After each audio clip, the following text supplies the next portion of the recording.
What is the buyer utility map as part of Blue Ocean strategy? Well, the Blue Ocean strategy is generally implemented and developed pursuant to a sequence.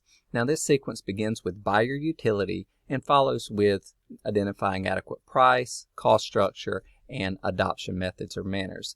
So the buyer utility map allows managers to visualize the aspects of buyer utility or potential buyer utility or use throughout the entire experience cycle.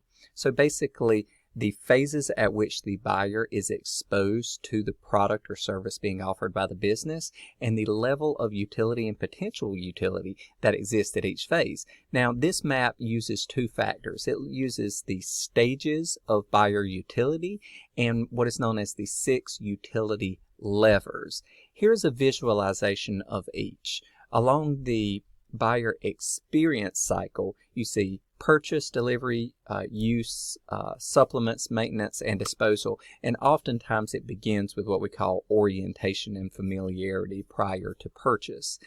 With the utility levers, we see customer productivity, simplicity, convenience, risk reduction, fun and image, and then environmental friendliness.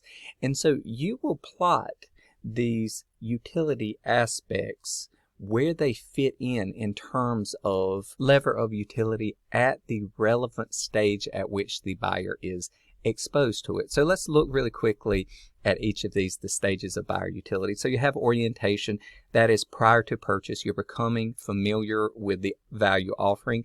Next, you evaluate it, and then you weigh your options against others. Now, you've made your decision, and you purchase the value proposition, the hour of service or the product. It's delivered to you, that is rendered to you in terms of service, or actually shipped or delivered to you in terms of a product. You use it, once again, extract utility as part of whatever process it fits into. Then you have the maintenance aspect, and ultimately when it's no longer useful to you or it's exhausted, the disposal aspect, particularly with products, but less with service. Now, on the utility lever side, you have customer productivity, that is, does the value offering add some degree of productivity to the customer, the individual buying it?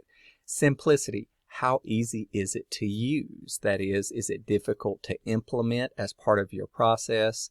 That type of thing. Convenience, how easy was it to acquire and then once again implement as part of the process?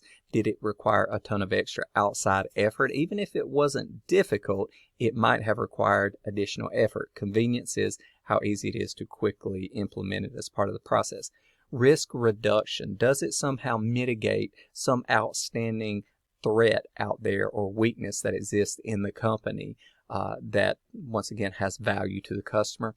Fun and image, does it add something of culture, of engagement, third-party perception in that way? You'd have to look back at the organizational mission to understand whether this is something highly valued again by the business and what level of utility it has. And then environmental friendliness, does it fit within the operating environment, but also does it have natural environmental compatibility, adaptability, thus it adds value once again.